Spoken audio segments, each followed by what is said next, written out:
Okay, I have a little warm-up for us, and then some of our Sunday school attendees, our students, are going to come and help me. You guys ready? Yep. Okay.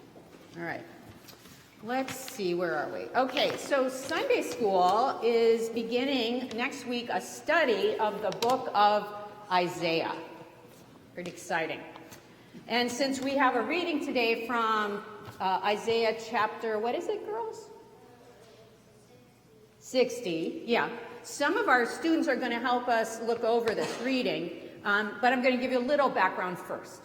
Okay? So last week we heard from John's gospel.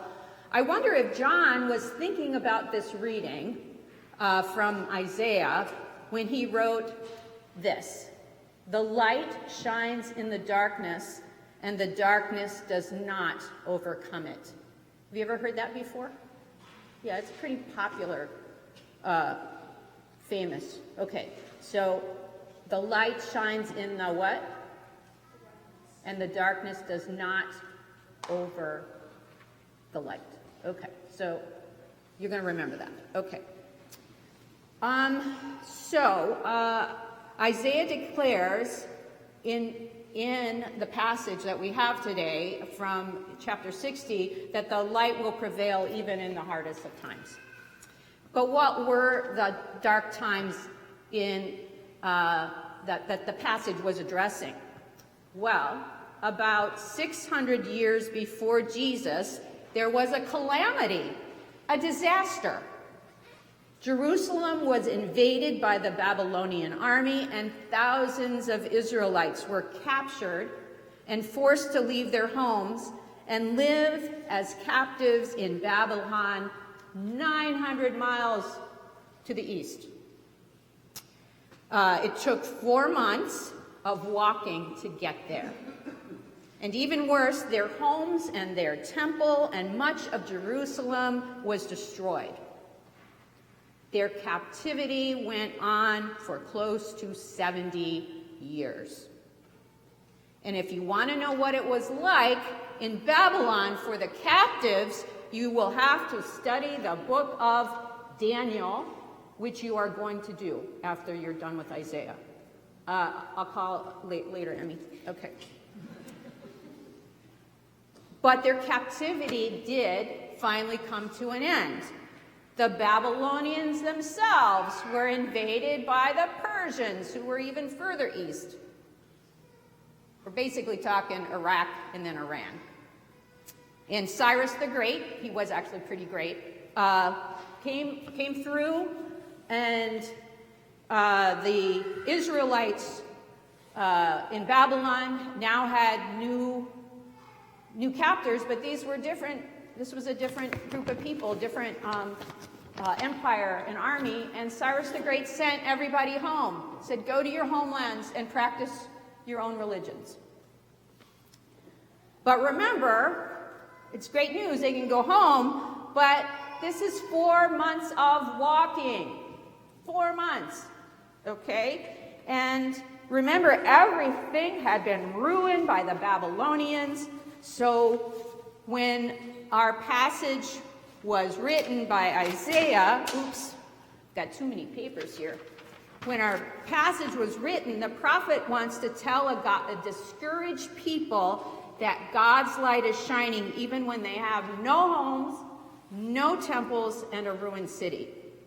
Okay, girls, come forth, and we're going to hear again what Isaiah told them. What do you want them to know? It's not the exact words, but... Okay, so you're going to share a translation. Basically. Okay, why don't you guys go to the lectern, and you're going to have to share the mic there. Let me move these out of your way.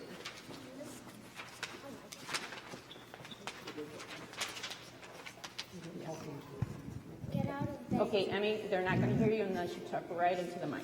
Get out of bed, Jerusalem. Wake up. Put your face in the sunlight. God's bright glory has risen for you. Okay, I want you to do it again. Get closer to the mic and go a little slower. And they've got to look and see how it's different from their version. You guys got to get out your first lesson and listen to the first verse because they have a different translation. Okay, so go nice and slow, Emmy. Get out of bed, Jerusalem. What?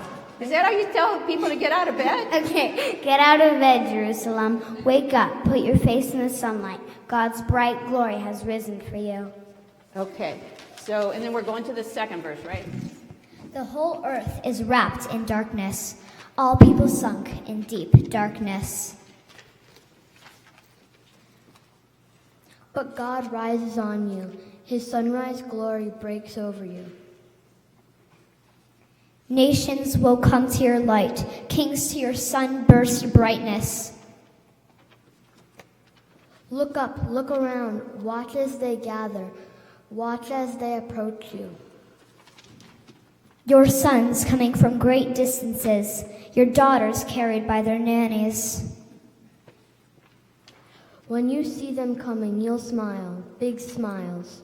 Your heart will swell and, yes, burst.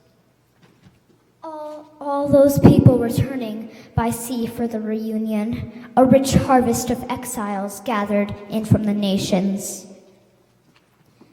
And then streams of camel caravans as far as the eye can see, young camels of nomads in Midian and Ephah.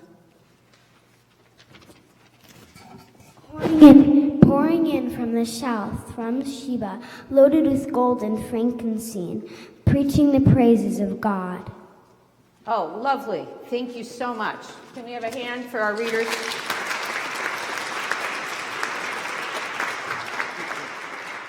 All right. If I can find where I am, we'll be doing good. Okay. So I have a question for you girls. What does any of this have to do with the wise men coming to worship Jesus? Any thoughts? Were you thinking about the light shining in the darkness? Yes, like to the star that led them to Jesus. Yeah. And also, in the last part, it's saying how they have the gold and frankincense. So they mentioned gold and frankincense, and how is that tied into the Jesus gospel? Because the wise men, those are the gifts that they bring. Okay, all right. Let's see what else. Isaiah said that nations, meaning outsiders or foreigners, would come to this light. Does this have anything to do with the gospel reading? What do you want to say? It says kings. It says kings in your reading. So these wise men / kings might have been hinted at in this reading, maybe. What about the fact that they were from the east and not from Israel? Because Isaiah said that the nations, and that meant outsiders or foreigners, would come to this light.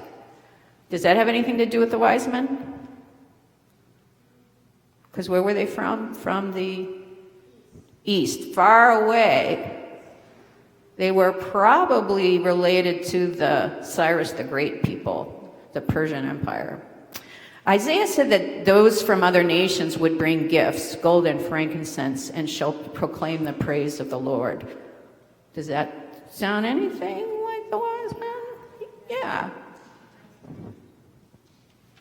When they're like coming, I guess.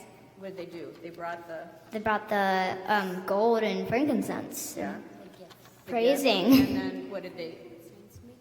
And then what did the last thing they do? What was the last thing they did? We're praising Jesus. Yeah, they gave him homage, which means to honor him or bow down before him. Okay, so yes, the wise men. You could make a case that Isaiah 60 has something to do with the wise men. The book of Isaiah contains some other interesting passages, like God says that my house shall be a house of prayer for all nations in chapter 56. That's a famous line from Isaiah. And he also wrote, I will make you a light for the Gentiles, that my salvation may reach to the ends of the earth. So Isaiah's got a message there. These and other verses in Isaiah make Isaiah the right match to read alongside the story of the wise men. But there's always this double message in Isaiah. He not only says that light will overcome the darkness, God is not only going to bring the Israelites home from exile and restore their lives, God has something even bigger in mind. Israel will be a light that will draw other peoples to the worship of their God. Because we have heard from Isaiah, Because we have heard from Isaiah when we hear from Matthew's story of the wise men, we can say, yeah, Isaiah's promises about outsiders and foreigners are finally coming true in Jesus. And that's why when St. Paul writes, he says the following. Before we weren't sure of God's plan, it was a mystery, even though Isaiah was kind of breaking the ice, don't you think? Okay. It was a mystery, but now it has been revealed. The outsiders, the Gentiles, have become fellow heirs, members of the same body, and sharers in the promise in Christ Jesus through the gospel. So Paul wrote that. Now maybe you're thinking, this is old news, that God through Jesus is making a house of prayer for all nations and making outsiders members of one body. But when you see it happening up close, it can be like a good surprise. You know, we had a wedding here at Grace recently for our dear parishioner, Sarah Luke. Sarah's father is a pastor in Michigan who was born in Malaysia. So there were family and friends who hailed from Malaysia, India, even Nigeria. There were also African American and European American family members. And because there was room for more, Sarah was bringing into the mix her new husband, Andrew, and his family, all born in Russia. It was quite an affair. And we also need to remember the message of hope and restoration, that the light shines in the darkness, and the darkness cannot, the darkness cannot overcome it, right? For me, it has been the faith of outsiders to my own culture that has challenged me to look for the light. I often remember and recall for you Mother Helen, the matriarch of the Sudanese refugee community in Denver. She had already had a life journey marked by great loss and deprivation, and then one Saturday night her apartment burned and caught fire, and she escaped in her bare feet with only the clothes she was wearing. What do you think she did the next morning? It was Saturday night.